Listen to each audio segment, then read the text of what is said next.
pikir memang realisasi penerimaan pajak di awal tahun memang masih belum sesuai dengan, harapan ya ataupun target ya. Karena kalau kita lihat dari aktivitas ekonomi realnya sendiri ini belum menunjukkan tren yang membaik cukup signifikan juga ya. Pertama kita lihat kemarin realisasi dari inflasi, trennya masih tetap rendah ya di bulan Februari. Dan kita lihat juga misalkan neraca perdagangan di bulan Januari ini masih surplusnya cukup besar.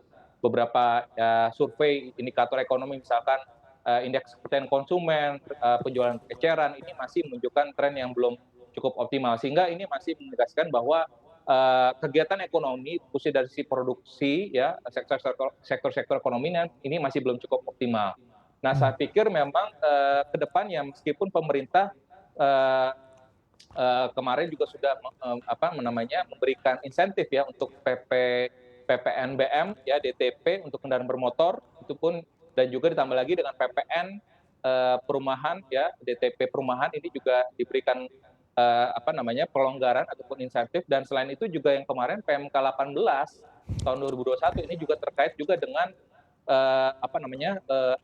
dividen ya. Ini ada juga dividen bagi wajib pajak yang memiliki pajak PPh-nya ini akan dihapuskan apabila melakukan reinvestasi lagi ke dalam negeri. Jadi saya pikir meskipun memang di awal tahun ini cenderung belum cukup optimal, tapi saya pikir dalam hal realisasi hingga untuk full year tahun ini kita perkirakan ini akan cenderung meningkat ya, mengingat ada ekspektasi bahwa kegiatan ekonomi kan juga cenderung membaik juga ya. Plus tambah lagi juga dengan program vaksinasi. Jadi saya pikir untuk penerimaan pajak sendiri untuk realisasinya saya pikir meskipun masih ada risiko potensi untuk terjadinya shortfall ya dari pagu 1.444 triliun, tapi saya pikir realisasinya ini setidaknya akan tercapai sekitar 93% ya. Karena kalau kita bandingkan di tahun lalu itu realisasi pajak itu terhadap pagu itu hanya sekitar 91%. Jadi saya pikir meskipun tadi ada insentif PEN ya, termasuk juga tadi PPNBM, PPN dan juga yang PMK 18 ini lebih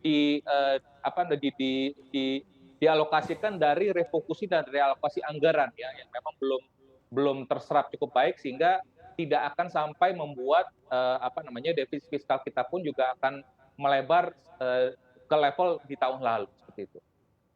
Efek banjir stimulus ke APBN sendiri karena konsekuensinya akan mengurangi banyak pemasukan negara. Masih seberapa aman batas levelnya menurut kalkulasi Anda, Mas Joshua Pardede? Menimbang ini sepertinya stimulus juga masih belum akan berhenti dan akan bertambah lagi. Tentu saja akan berdampak pada postur dari APBN. Figurnya akan seperti apa? Ya, memang kalau kita lihat realisasi defisit APBN per Januari itu kan cenderung melebar ya. Ya, ini juga dipengaruhi juga oleh akselerasi dari belanja kementerian lembaga di awal tahun ya karena ada beberapa anggaran PEN yang di carry over ke tahun ini ya khususnya untuk program vaksinasi dan juga untuk program pelindungan sosial sehingga memang defisit APBN per Januari tahun ini dibandingkan dengan tahun lalu cenderung melebar. Nah, tapi kalau kita lihat sekali lagi bahwa sampai dengan akhir tahun ini pun juga kita perkirakan tadi ya bahwa meskipun ada kenaikan dari anggaran PEN ya kan, anggaran PEN terakhir diumumkan oleh Kementerian Keuangan itu naik menjadi 699 triliun ya atau meningkat 21% dari realisasi PEN di tahun lalu dan saya pikir ini tidak akan sampai mempengaruhi target penerimaan pajak di tahun ini yang tadi kami proyeksikan setidaknya ini akan meningkat ya dari realisasi tahun lalu sehingga secara keseluruhan untuk defisit APBN-nya pun juga kami meyakini bahwa ini akan cenderung tetap terjaga di kisaran 5%. Install aplikasi kami CNBC Indonesia di Google Play Store dan App Store untuk mengikuti perkembangan terkini berita bisnis dan ekonomi.